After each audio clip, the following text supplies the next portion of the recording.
kausapin si Shane, gusto lang naman niya malaman kung sinong nanay niya. Ayun yun, magkakaroon na siya ng pamilya. Tsaka mawawala na siya sa atin. Hindi pa ako handa na malaman ni Shane kung sino mga magulang niya. Naniniwala na po ako kayo kung ang tunay kong ina. Hindi siya ang nanay mo, Shane. Nagpapanggap lang siya. Zaira. Siya ang may pakana ng lahat ng ito. Kinausap niya babaeng ito at sinabi niyang magpanggap na nanay ni Shane. Totoo ang sinasabi niya.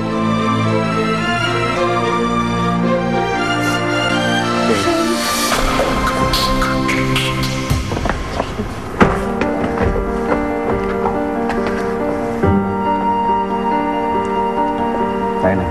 Zaira! Zaira, paano na ako? Zaira! Ano ba? Sana mapatawad mo ako. Nagsisinungaling ako sa'yo. Sa tuwing nakikita kitang malungkot, umiiyak at nangungulila, lalo akong nangihina. Kung alam mo lang, gabi-gabi ako may inuusog ng aking konsyensya. Kung alam mo lang, kapiling mo na ngayon ang tunay mong mga magulang na matagal mo nang hinahanap.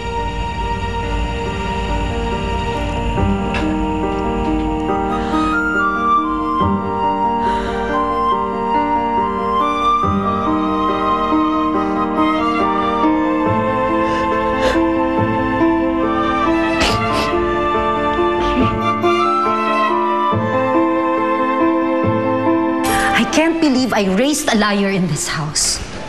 Ano yung pinag-aawayan ninyo? Etong anak mo. Nagbayad ng tao para magpanggap na nanay ni Shane. Eto namang si Shane, kawawang bata, paniwalang-paniwala na yun ang tunay niyang mga magulang. Pero anong ginawa mo, Zaira? Hindi laruan si Shane para kung anong mapagtripan mong gagawin mo. Mommy, it was just a harmless prank. Niloloko lang namin si Shane. Tinetest lang namin kung mabilis siyang mauto. Malay ko bang tatanga-tanga pala yung babae yun? Bilis maniwala kagad. Si Gregory, tingnan mo. Siya na nga itong may kasalanan, siya pang may ganang magsalita ng ganyan. Oo na. Ako na yung mali, ako na yung may kasalanan. Si Shane na yung anghel. Mas gusto naman niya sa, di ba? Mas gusto niya si Shane over me. Yan ka na naman. Ilang beses ko na narinig sa'yo yan, Zaira. Sawang-sawa na ako sa mga pagdadahilan mo. Sa tuwing meron kang gagawing masama, palagi mo na lang isisisi ito sa aming dalawa ni Shane. Totoo naman ah. Simula na makilala mo si Shane, lagi na lang ako second sa puso mo. Si Shane na lang yung laging bida. Stop it. Tama na. Lisa, baka naman pwedeng si Zaira naman ang kampihan mo ngayon. Ikaw nang bahala magpaliwanag sa kanila kung ano yung nagawa ni Zaira. Please. Fine. Gusto mong kumampi ako sa'yo? Magsosorry ka kay Shane sa ginawa mo. No! Hindi ako sorry sa babaeng yun. Hindi! Gagawin mo ang gusto ko. Hihingi ka ng tawad kay Shane whether you like it or not.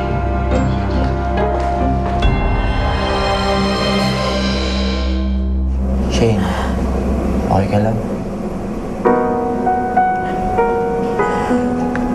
Bakit ganun, Patrick? Kung kailan akala ko, nahanap ko na yung tunay kong ina. Kung kailan masaya na ako. Kung kailan masasabi ko na sa wakas, buo na ako. Di ba sa akin mabuwiin lahat?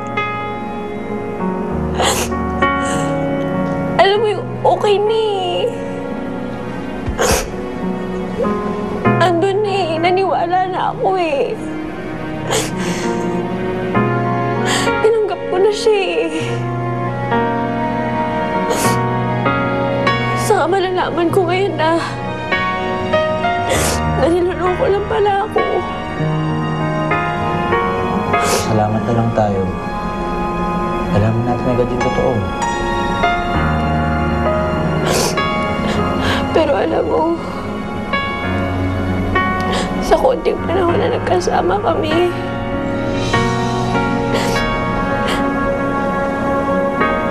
Parang pakiramdam ko, yun yung pinakamasayang sandali ng buhay ko.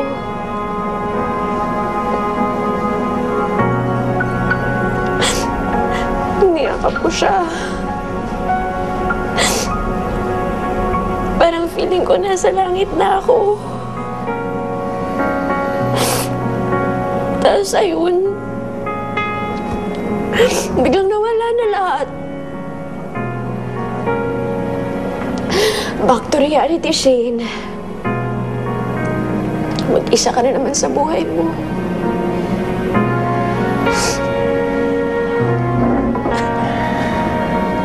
Shane, huwag mo sabihin yun. Hindi ka naman nag-iisa eh. Dito pa rin kaming lahat. At ako, dito pa rin ako para sa'yo.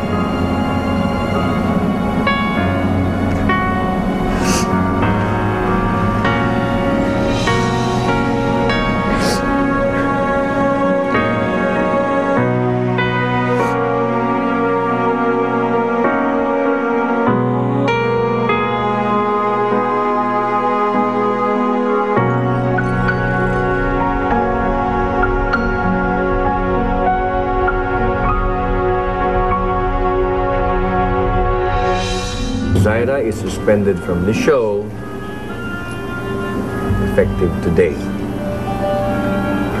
Mommy, help. Ayokong suspend. Fred, nakikiusap ako sa'yo.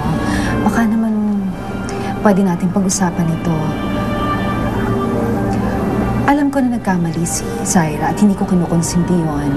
But she's our best dancer in the show.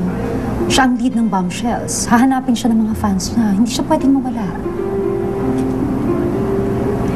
Lisa, this is not the first time na may ginawa siyang katarantaduhan.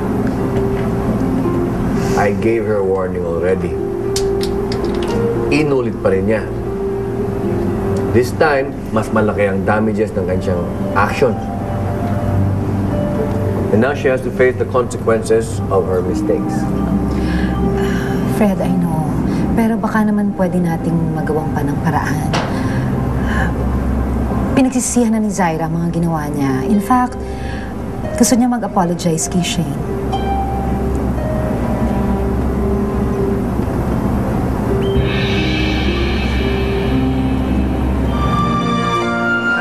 Ari naman eh. Dapat ako ang kasama ni Shane ngayon. O sino ba yung best friend, di ba ako? Ako yung matagal na niya kakilala na eh. Dapat sa akin siya naglalabas ng sama ng loob. Doon sa Patrick na yun ang mukhang Justin Bieber ang buo. Ay! Jason, ano ka ba? Kita mong kakalaman niya nga lang na hindi totoo yung nanay niya eh. Tapos sa tingin mo, iisipin niya pa ngayon kung sino gusto niya kumomfort sa kanya. Maging sensitive ka naman. Tsaka mo na isipin niya paliligaw mo sa super besi ko. Isipin mo muna ako na magpapagana ng loob sa kanya. Mga lalaki talaga. Excuse me, Janet. Hello. Pwede ko bang mahiram si Shane sandali? Okay. Sige. Break muna tayo lahat, okay? Shane? Oh.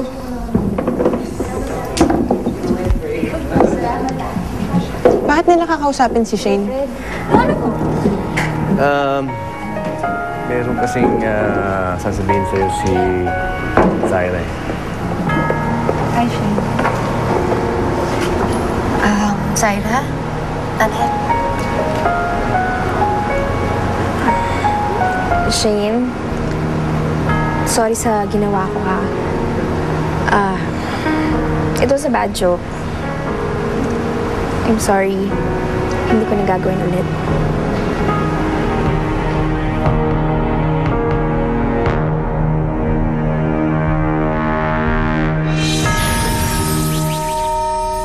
Na kayo